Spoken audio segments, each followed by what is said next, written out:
I'll be the first to admit that I don't know much about medicine or medical equipment. In fact, I've made it a point to keep away from such things as much as possible. Don't get me wrong, I'm not one of those people that refuse to go to the hospital when they're hurt or get the occasional tetanus shot when needed. The mother of old Jack Barnes didn't raise an idiot. There's just something about places like this that creep me out. I raise an eyebrow as I look around the metal-walled room. Maybe not places like this exactly. I doubt there are many, if any, other places like this. When I was told that I needed to come to a private hospital, I had envisioned something like a small clinic in the middle of the woods or a secluded retreat along the coast. I didn't expect that I'd be meeting a helicopter at a Florida airport so that I could be transported to a cruise ship in the middle of the ocean. That raised all kinds of mental warning flags. The money that I'm being paid, though, I have no trouble lowering those flags back down the pole. Now I'm standing in some sort of observation room. The large clear plastic windows look out onto a surgery room where a doctor and a nurse are frantically working on a male patient. Like I said, I don't know much about this kind of thing, but even I can tell that guy they're working on is in really rough shape. I'm surprised that he's still alive given the amount and severity of the burns on his body. The door behind me opens and my employer enters the room. Silas Pembroke is tall, probably around 6'3" or maybe 6'4". His sheer presence makes him seem even taller than that. With a nod, he crosses the room and comes over to stand next to me at the window. He watches the doctor and nurse working for a long moment before he turns his head towards me silently. I take the hint and reach into my coat to pull out a battered envelope. It used to be white, but it's taken quite a beating and now it's more of a gray. He accepts it and pulls a series of folded yellow legal pad pages out of the already torn open top. That's all I was able to find, I tell Pembroke. I went over that observatory with a fine-tooth comb, and that's the only thing of real substance that turned up. I'm happy to report that as far as pieces of evidence go, though, this is quite the doozy. With one last glance at me, Pembroke opens the pages and begins to read.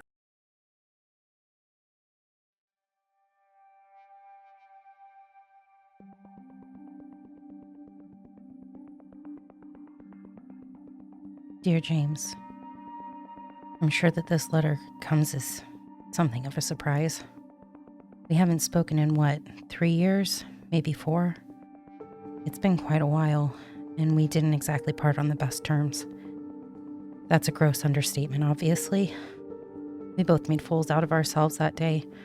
Our shouting match just went on and on and on until we stormed away from each other and never looked back.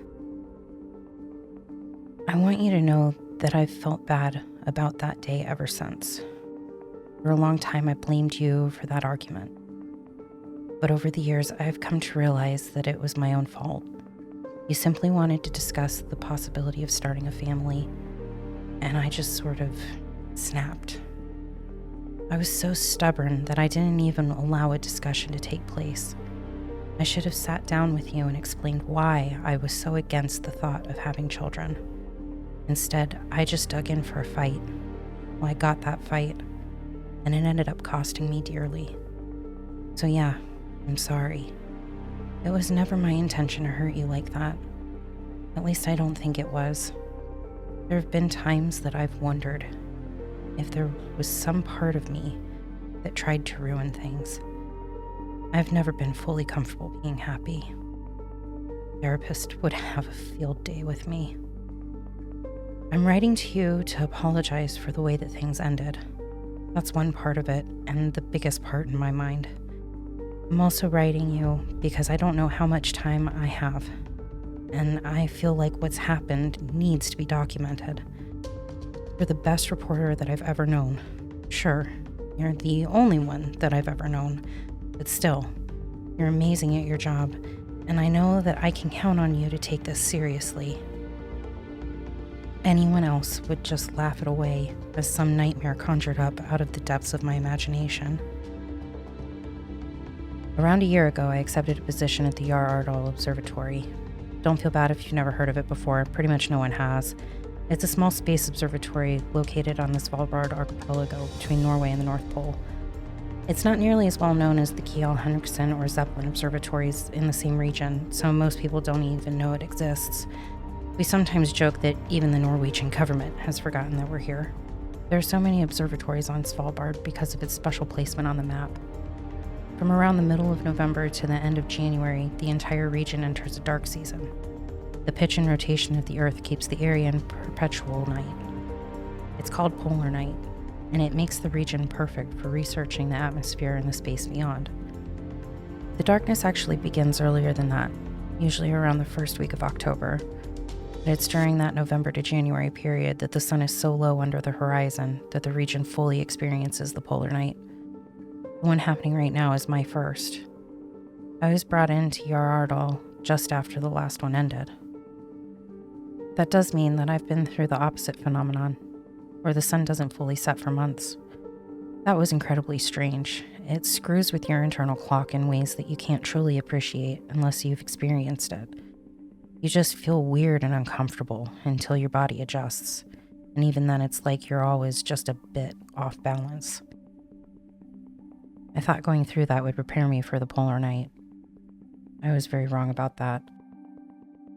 Unlike the continuous light, the darkness almost feels like it's a living thing. It surrounds you in this oppressive way, and even when you're sitting in a lit room, you can sense that it's still out there. You know logically that the night isn't alive, and it doesn't have some sort of consciousness that's making it creep in on you. When you're exposed to it for such a long time, though, you start to lose your grip on logic and reason.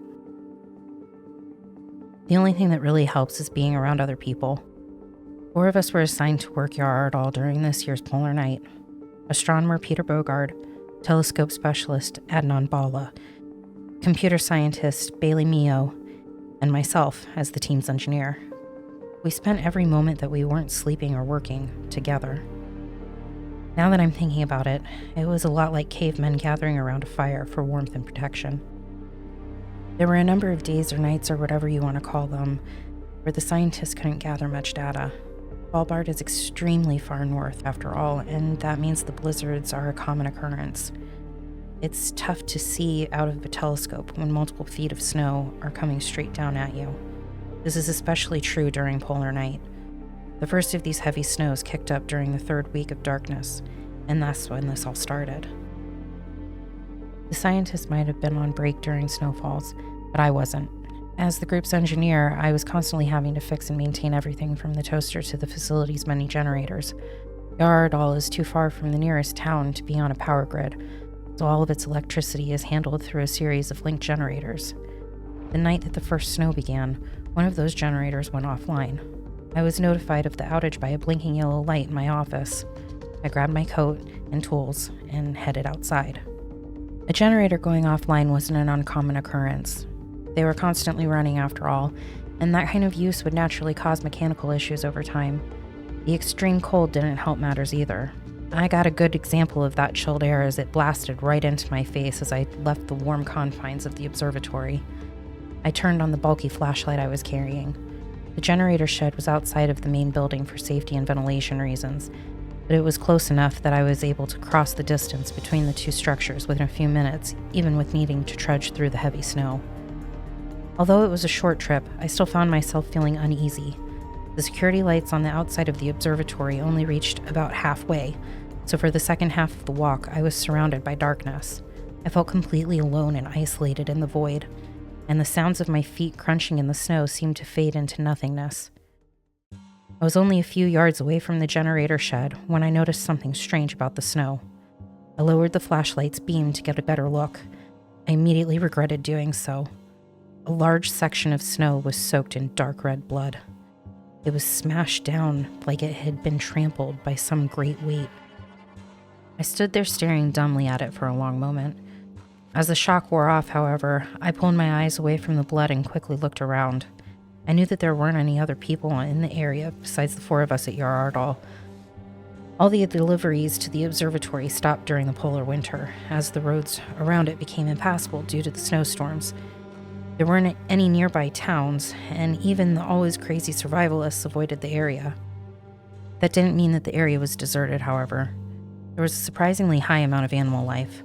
Animals like reindeer, seals, and a variety of birds, all called Svalbard home. The animal that I was worried about wasn't one of those, however. It was polar bears.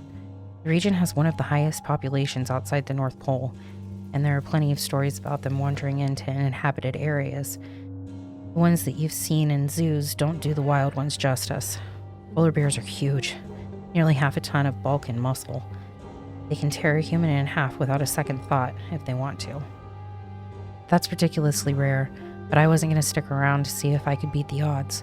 I quickly crossed the rest of the distance to the shed and went inside. I fumbled around in the dark for a moment before I was able to find the light switch. I flipped it up and watched as the overhead lights began to come to life one at a time. I felt a wave of relief wash over me, and it wasn't just because I was safely indoors. Just being under the lights was soothing. They kept the encroaching blackness away. It only took a few minutes to figure out which generator had gone offline. It was Jenny 5, the same one that I had been struggling with my entire time at the observatory. It was one of the oldest of the group, and it had been repaired so many times over the years that I doubted that it still had any of its original parts. The machine had become so unreliable that the only thing it was assigned to provide power to were a few non-essentials, like the observatory's exit signs. Even though it wasn't crucial, I made sure that it was back up and running every single time it stopped. I knew that it might be needed for more than some signs if a real emergency came up. It turned out that the only thing wrong with Jenny 5 was a damaged wire, so I was able to get the repair completed within minutes. I went around the side of the generator to restart it and nearly slipped on something. I looked down to find more blood and gore on the floor. The wide streak ran across the floor and disappeared behind a large series of storage shelves. I listened as hard as I could. It was difficult to hear anything over the running machinery, and the wind whistling across the metal roof wasn't helping matters. There was just too much going on to make out any noises that shouldn't have been present. Coming to a decision, I crept towards the area of the shed that the blood was leading to. You know those horror movies where someone hears a bang from upstairs and, instead of running the hell out of the house, stupidly goes to investigate? In that exact moment, that was me. There was a major difference, though. If I left instead of finding out what was going on, I was either going to come back with the others or I wasn't going to come back at all. The first option would be putting more lives in danger, and the second meant running the risk of something in the generator shed being damaged. Those generators were the only things that sustained us through the winter, and if they went down, well, we would be screwed, to put it bluntly. The blood led further beyond the shelves towards the bay door. When our supplier brought fuel, the driver would deliver much of it on pallets. The tanks outside would be filled as well, but in the freezing cold of the Arctic winter, they would often become inoperable. Smaller tanks were loaded on pallets to be kept indoors to make sure we were always able to keep the generators fueled up. I could feel a cold wind as I came around the corner. The bay door had been forced open on the right side, metal crunched up above my shoulders. Snow was blowing through the opening and forming piles against the walls. Sitting in front of the door was the carcass of an adult polar bear. Its chest had been torn open, exposing broken ribs and destroyed organs. Its fur was stained red and black from its own gore. The bear's head was facing towards me, and I felt my stomach churning as I stared at it. The head had been crushed, the skull almost completely flattened against the ground. The animal's tongue hung out of its mouth and against the concrete. Its lower jaw had been nearly ripped off, and it hung in an awkward angle. Its right eye was missing from the socket. I jumped as a horrible sound came from the storm raging beyond the door. It was low and guttural, filled with hatred and hunger. There was no doubt in my mind that what I was hearing wasn't human, but it also didn't sound like it belonged to some mindless animal. I turned and ran. I moved faster than I ever had in my life, racing through the generator shed and back out the front door. The snow was coming down much harder than it had been when I had left the observatory. The light from my flashlight barely penetrated the gloom in front of me. My pace was greatly slowed by the accumulation, but I forced myself to keep moving as quickly as I could. There was another howl from somewhere over my left shoulder. I couldn't tell if the creature was pursuing me, but I wasn't going to stop to find out. I almost slammed into a wall as I reached the observatory. I had found the building, but I didn't see the door. It took me a few minutes to locate it. I had arrived about 20 feet to the right of it. I went back inside and slammed the door behind me. The others questioned me about what was going on, of course. I must have looked like I was completely out of my mind while I stripped off my coat and boots, and my description of what had happened probably sounded like pure lunacy. I was apparently convincing enough that Peter Bogart and Adnan Bala felt the need to go check for themselves. They retrieved 2 rifles from the gun locker.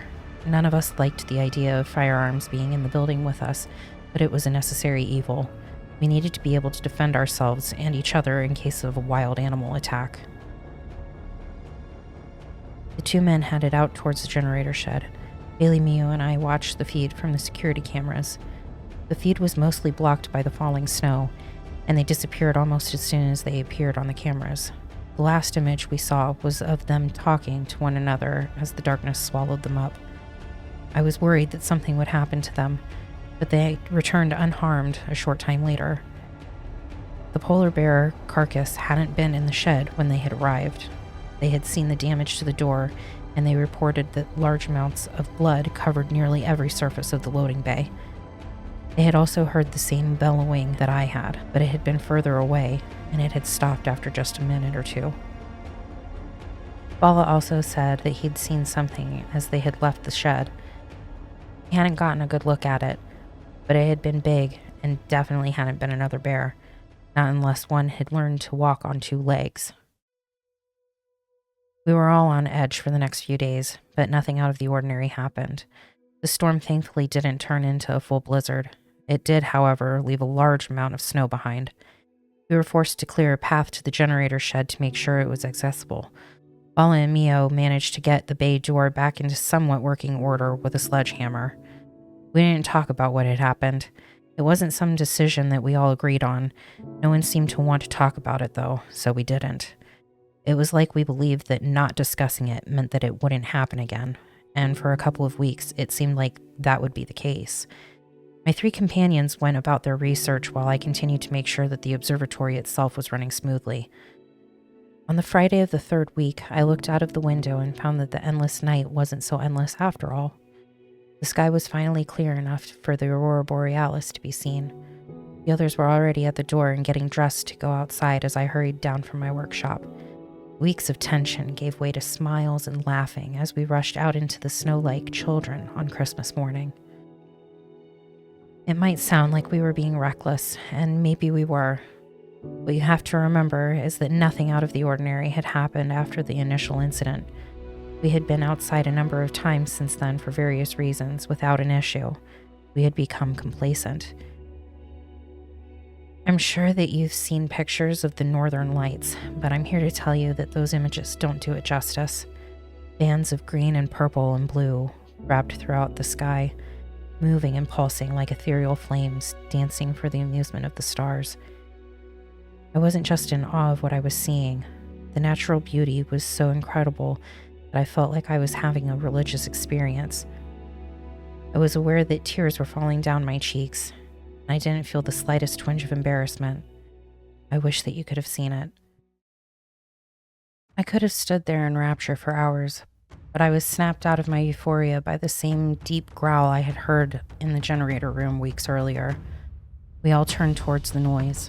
A few hundred yards away, standing just outside of the ring of light created by the observatory's security lamps, was a huge figure. It had to have been well over 9 feet tall, but it was hunched over, so it was difficult to judge its full height. It was wrapped in some kind of black cloak or tattered robe, with a baggy hood covering its head. Its arms were disproportionately long, and its knuckles touched the snow. The figure was holding a large object in its right hand, but I couldn't tell what the object was from that distance. As we watched, it lifted its head upward towards the aurora borealis and howled again. It was a different roar, as if it was challenging everything in the heavens. The hood slipped slightly as the creature bellowed, and I thought I saw tufts of hair or fur sticking out. They disappeared back beneath the cloth as the creature lowered its head once more. It was moving towards us before we were able to register what was happening. Its thick legs powered it towards us at an incredible rate, spraying snow off in every direction as they churned through it. The creature grunted and groaned as it bore down on us. Mio screamed and started towards the door. Less than a second later, Bogart and I were following, But Bala continued to stand in place. His eyes were wide, and he had this expression on his face like he had no idea where he was. I called out to him as Mio pushed the observatory door open.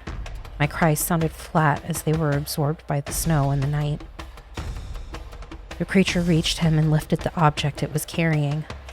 It was a huge wooden club, roughly the size of a small tree trunk. It was dented and splintered from use, and thick metal bands were tightly wrapped around its length. The weight must have been incredible, but the creature hefted it like it had no weight to it at all. Bala seemed to realize at the last moment what was happening. He tried to back away, but the club was already swinging down at him. It collided with his head and drove its way into his body. The blow was so strong that it caused most of his upper half to erupt into a fountain of gore. The creature kicked away his remains and turned towards the rest of us. For a split second, my eyes locked with the creature's. They were the color of amber, and they glowed in the shadows of the hood. I had never had anyone look at me with such unbridled malice.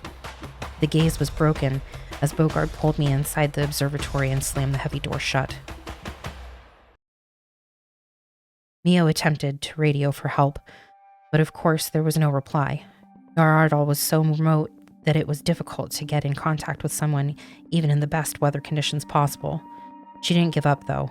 She stayed at that radio for hours, sending out the same message over and over again. I could hear her talking from down the hall as I sat in my office watching the security camera feeds.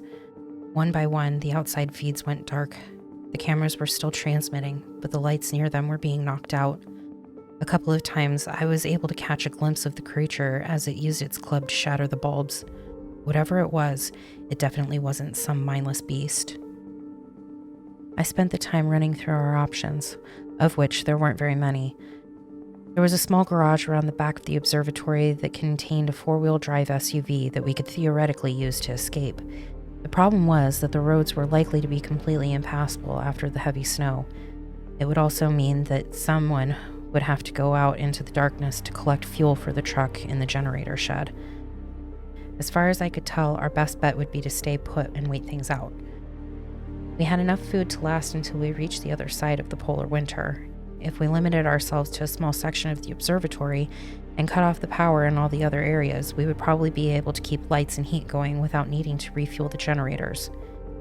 It was fortunate that I had filled them the previous day, plus there was always a chance, no matter how slim, that Mio's calls would be answered.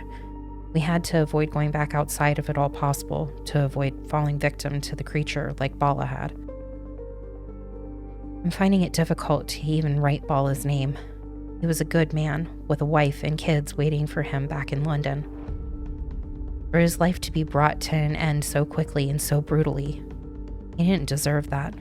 No one does. Bogard appeared in my office doorway as the last of the cameras went dark. He was holding a bottle of whiskey in one hand, and by the looks of him, he had already started on it. He sat down in an empty chair and stared at the black monitors. We were both silent for a long time. I don't think either one of us knew how to put our thoughts into words. When he finally started to talk, his voice sounded heavy and tired. He told me that his grandmother was originally from Longyearbyen, a small settlement in Svalbard, in the world's northernmost town. She had moved to Oslo as a teenager, and it was there that she had met his grandfather when he had been stationed there in World War II. When he was a child, she had told him stories about Jotnar, magical creatures that existed alongside mankind in Norse mythology. From what he told me, it sounded like Jotnar was the plural form of Jotun, a sort of catch-all term for things like giants, fairies, and trolls. The Scandinavians believed many of them to be extremely dangerous, and there were countless tales about humans coming to their ends at the hands of the Jotnar. One particular story that had always fascinated him was about a Jotun named Krig the Darkborn. The monster would mercilessly hunt down and kill anyone that entered his territory. After he had slaughtered an entire village in a single night, the ancient gods had been forced to step in. He had proven to be far more formidable than they had thought, however, and they were unable to slay him. Instead, they had been forced to banish him to the far north, far beyond where the humans dwelled. Bogard finished his story and took a final drink from the bottle. He stood up and stumbled a bit as he went over to the door. He looked back at me and said that he didn't know if he believed his grandmother's tales, but they were becoming more difficult to dismiss as fiction because of what was happening. In any case, Krig was as good a name as any to call the creature outside the observatory walls. With a mirthless laugh, he left and closed the door behind him. I sat at my desk for a long time with my head in my hands. While I was certainly scared, I was more numb than anything. My mind didn't want to accept what was happening. I had seen Bala killed with my own 2 eyes, but it strangely felt like I hadn't really experienced it. It was more like something that I had seen in a particularly vivid dream. The next time that I saw the others was when we gathered together for a meal hours later. When there's no daytime, it's hard to know what to call a meal. Is it really still breakfast when it's completely dark out just because a clock tells you that it is? Time seems to have almost no meaning when the skies remain black. We decided as a group that we needed to be armed. There were 2 rifles in the gun locker, and Bogard retrieved them using his key. As I mentioned before, the weapons were kept at the outpost in the event of a gruesome animal. The situation certainly fit that criteria. Neither Mio nor I had any experience with firearms, so Bogard patiently went through the basics of how to handle and use them. Since there were 3 of us and 2 of the rifles, I volunteered to go without one. I've never been comfortable around guns. The only time that I had tried using one was at a shooting range, and after firing a single shot, I knew that I never wanted to touch one again. We began the long process of getting most of the observatory shut down. To conserve as much fuel as possible, we would bring the heat levels down in the majority of the building, keeping it just high enough to prevent pipes and equipment from freezing. All lights except for emergency lights would be shut off, and all the computer and mechanical systems would be disconnected. The only part of the facility that would still be up and running would be the living quarters, which included the sleeping area, kitchen, and bathrooms. We would use only as much power as we needed to survive, so as to put as little drain on the generators as possible. It was my job to get the main dome shut down. That's a central part of the observatory, and it's basically what you think of when you hear the word observatory. There's a high rounded ceiling made up of retractable panels over a large circular room. 2 giant telescopes sit on a rotating platform surrounded by rows of computer systems designed to process and analyze collected data. Under normal circumstances, it is by far the area that uses the most power. It took me about an hour to get everything turned off, disconnected, and covered. When I was finished, I went over to a breaker box and turned off the lights. I was suddenly surrounded by total darkness. A shiver went down my spine, and I held my breath as I waited. To my relief, the red security lights turned on, and I let out the breath with a nervous smile. Since I was done with my section, I went to help Mio get the maintenance tunnels finished. Jarl Aurdal sits on top of a large series of rooms and hallways that the pipes and electrical wiring run through. They're also home to the mechanical systems that allow the dome to open and close, as well as the hydraulics needed to raise, lower, and adjust the telescopes. Mio had volunteered to go down into the tunnels to turn off the power to the non-essential systems. I found Mio's body at the bottom of the stairs. When Bala had been killed, it had happened so fast that I hadn't been able to process it. This was different. For what seemed like hours, I stared at her remains, taking in every last detail over and over again. When I close my eyes now, I can still see it clearly. I'm not going to go into too many details. She had been torn apart, and there was no question that she had died in agony. Her head was lying next to her body, with a horrified expression on its face. The rifle she had taken with her was broken into dozens of pieces, scattered throughout the pool of blood. I heard a rumbling noise, and I looked up from the body and down into the darkness at the far end of the tunnel. The hulking creature that we were now calling Krig emerged from the shadows.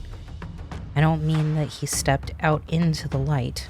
I mean that 1 second he wasn't there, and the next he was coming out of the dark like he was walking through a doorway. It wasn't possible, and yet I was watching it happen. I have no explanation for it. Krig's glowing amber eyes were staring straight at me as he came forward. For just a split second, the overhead lights managed to penetrate through the shadows created by the heavy hood. Instead of a nose and mouth, he instead had a wolf-like muzzle. Unlike a wolf, however, there wasn't any fur, just leathery skin pulled tight against the bone. Tufts of hair stuck out from below it. He took another step forward, and his face was once again shrouded. I turned and darted back up the stairs. Just before I reached the doorway, I heard a loud, wet noise from behind me. I knew what I was hearing, but I forced it out of my mind. Thinking about how he was stepping through the bloody remains of Mio wasn't going to do anything except cause me to panic more than I already was. I screamed for Bogard as I slammed the door shut behind me. I inserted the small padlock into the latch. I knew with absolute certainty that it wouldn't matter, but in my panic I had locked it into place anyways. It clicked shut as the astronomer came around the corner, his rifle gripped tightly in his hands. The door was even more ineffective than I would have thought. It burst open immediately, sending wood and metal flying outward as it was torn from its hinges. Bogard raised his rifle and fired into the opening. I felt like I was going deaf from the noise as I slapped my hands over my ears and moved away from him, the sounds of the shots echoing off the corridor walls. Krig emerged from the ruins of the doorway. He completely ignored the bullets that were pounding into his body. They weren't even penetrating his skin. I could see them scattering across the tile floor as they practically bounced off of him. The rifle clicked empty. To Bogard's credit, he immediately switched his grip on the weapon and swung it at the creature's head. It impacted hard against the skull, but Krig wasn't fazed in the slightest. He batted away the rifle, wrapped one of his large hands around Bogard's head, and squeezed. With his last breath, Bogard yelled for me to run. I turned on my heel and did as he instructed. I was no longer thinking clearly. I was operating on pure instinct. With each step came the certainty that I would feel Krig's fingers dig into my body and pull me off my feet. Somehow I made it to the living quarters and managed to slam the door shut and lock it. I stumbled back into the wall and slid down to the floor as I tried to suck air back into my lungs. I wrapped my arms around my knees and waited for a death that didn't come.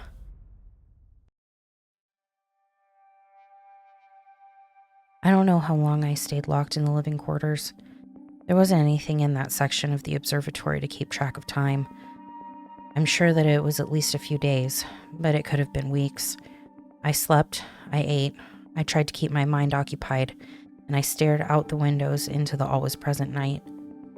I kept expecting Krig to break down the door and come for me, or for him to emerge from the shadows like he had in the maintenance tunnel. There was no doubt in my mind that he could do so at any moment, and that I was going to meet my end when he did so.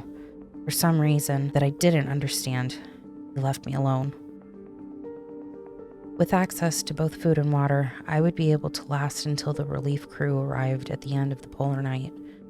That was the morbid upside to my companions being gone. It meant that less power was needed, which in turn meant that the fuel in the generators was sure to last as long as I needed it to. I occupied myself by trying to figure out how to warn the relief crew. I didn't know if Krig was still roaming around the observatory or if he had gone back out into the dark, but I suspected that he was at least nearby. If that was the case, the crew would be doomed the moment they arrived. At some point I noticed that the power was sputtering more than usual. When you're running exclusively on generators, you become accustomed to them choking from time to time. The lights dim for a second before going back to full illumination. A fan stops and restarts before it can even slow down. That sort of thing. That normal type of quick interruption wasn't what was happening. The sputters were coming more and more frequently, and they were lasting longer each time they happened. Something was wrong, and it was clear that it was going to continue to get worse. Either the generators were having issues, or something was causing problems with the electrical lines. Both were equally bad scenarios for me.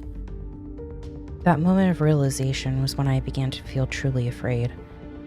You would think that would have been when Bala was killed, or when I first saw Krig down in the maintenance tunnel. I had felt fear then, but nothing compared to the terror that was now threatening to overtake me. I knew that if the power went out, that was it. I was screwed. I would freeze to death without the heater running. My only option at that point would be to leave the living quarters. I would then have to head to the generator shed to retrieve fuel before taking my chances in the truck. The odds were ridiculously low that I would be able to make it to civilization, as there had been more than enough snow to block the roads by this point. The more likely outcome would be that the truck would get stuck, and instead of dying in the living quarters, I would die out on the snow-covered road with the darkness all around me. To even get to that point, the plan assumed that Krig wasn't still around. If he was, there was no way that I could get the fuel before he tore me apart. It seemed beyond hopeless. I curled up on one of the bunks and began to cry. I cried so hard that I began gasping in the throes of a panic attack, but I just couldn't stop. All of the weight of the stress and fear that had been building since finding the polar bear in the generator shed collapsed in on me in that moment, and the weight of it crushed me. It wasn't my finest moment. You know how much I hate not being in control of myself. I think it was the creeping feeling of self-loathing that ended up allowing me to stop crying and lift my head out of the wet spot on the mattress that I had created with my tears. Now that I had come out of the other side of my momentary weakness, my mind was oddly clear. I knew exactly what I needed to do. Instead of waiting for the power to go out completely, I would make the attempt to refuel the SUV and escape before that happened. That way I'd at least have a warm place to return to if things didn't work out. Maybe I'd even have time to figure out why the power was unstable and get it fixed if it came to that. I might not have had good odds, but this would increase my chances. I got up off the bunk and got dressed in the warmest clothes that I could find. Not knowing how long it would take to get to the nearest town, I packed a bag with food and bottled water from the kitchen and slung it over my shoulder. I clipped a flashlight to my belt as I ran through a mental checklist to make sure that I wasn't forgetting anything. It was a good thing that I did, because I almost forgot to get the keys to the truck. I retrieved them from their hook and put them in my pocket. Taking a deep breath, I went over to the door leading out of the living quarters. I reached out towards the handle and found that my hand was trembling. I clenched it into a fist and waited until it was steady. It eventually stopped shaking, and I unlocked and opened the door before I had enough time to talk myself out of it. The hallway beyond the door was dark. The only illumination were the red security lights, and the glow from them created large shadows across the walls. I slowly closed the door behind me and stood still as I waited for my eyes to adjust to the gloom. When I started walking, it was at a snail's pace. My shoulder brushed up against something. I turned to find myself looking at several small white objects floating in the air. I leaned forward to examine them closer for a few seconds before stepping back in revulsion. They were pieces of bone suspended from the ceiling by what looked like thick hairs. Forcing myself to continue, I walked down the hallway until I came to the point where it started to widen. Up ahead was the large dome section of the observatory. The building's front door was just beyond it, which meant that I had to pass through it. I would be completely exposed while doing so. The light coming from the dome room was strange. It was rhythmically pulsing like a heartbeat. There was also a sweet smell in the air that was familiar, but I couldn't quite identify it. The windows on the outside wall were smeared in blood and some brown substance that I couldn't identify. I entered the dome room and nearly tripped over my own 2 feet as I came to a halt.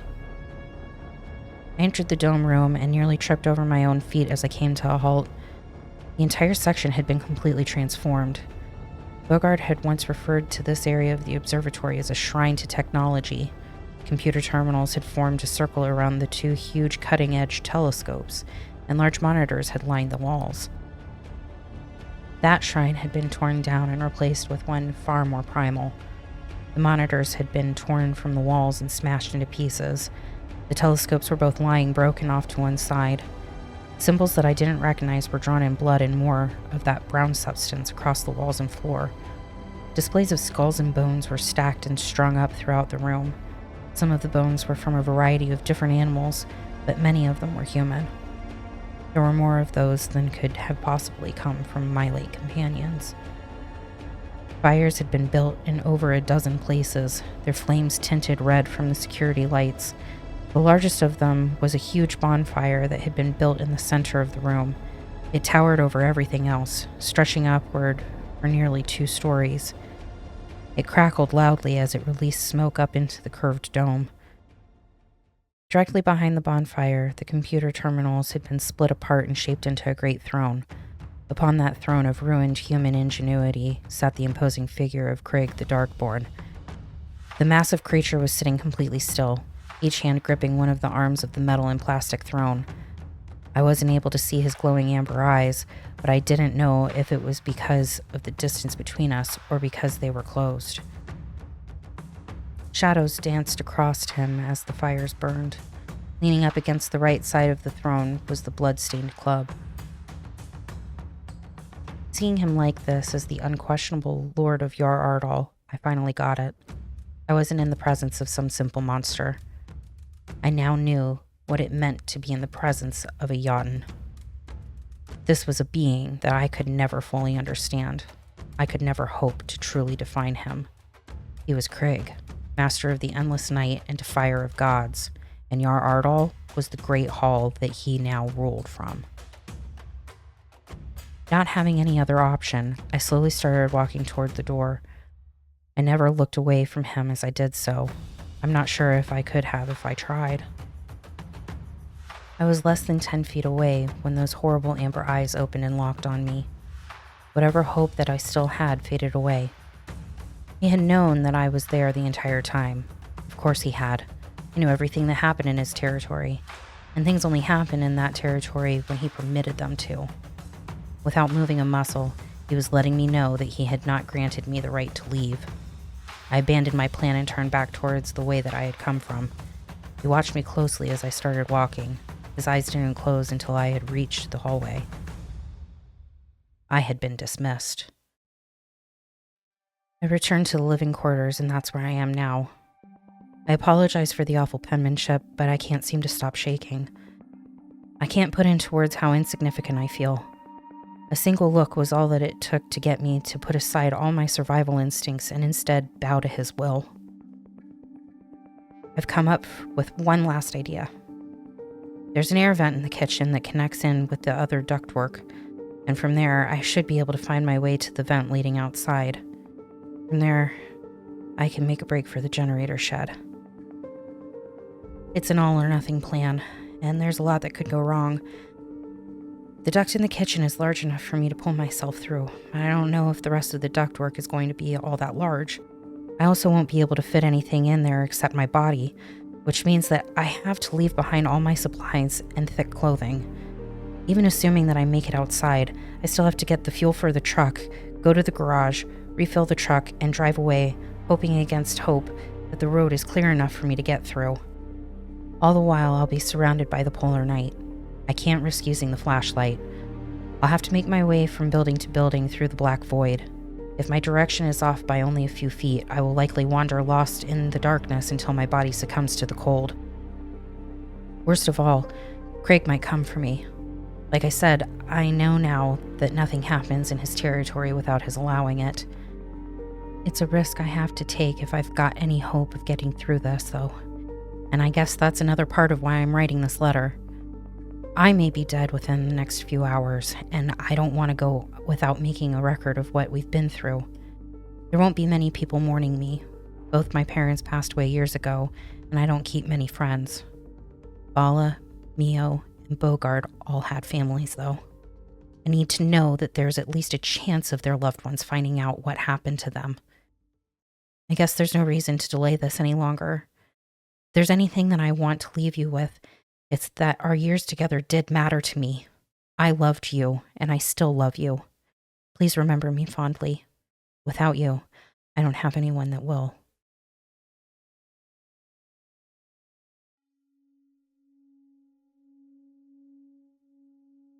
As he finishes the final words, Pembroke carefully refolds the yellow pages and returns them to the envelope. For a long moment he simply stares into the operating room, his face expressionless. Eventually nods to himself and asks if I believe the written account to be accurate. There's no way to know for certain, I admit with a shrug. I didn't find any of the observatory personnel's bodies, though, and the place was definitely smashed to smithereens. That throne she mentioned, the one made out of broken technology, is right where she said it was. Instead of saying anything, he waits for me to continue. Krig wasn't there. It's not really surprising, though. This all took place, about 6 or 7 months ago? The polar night has been over for a while now. He would have headed for darker pastures before that happened. Point my thumb towards the operating room. You really think that poor bastard ran into Malekith? Pembroke nods again. That's 2 of them then. The other 2 won't be far behind. It means the lodge doors are opening, Pembroke finishes for me, finally speaking. The managers are coming. Just fucking wonderful, I mutter. What are you going to do? I'm going to focus on what I can control in the here and now, Pembroke says. The managers may come out of hiding soon, but the Infernals are here now. You have a plan, I ask? He returns his attention to the man on the operating table. Of course he has a plan. He always has a plan.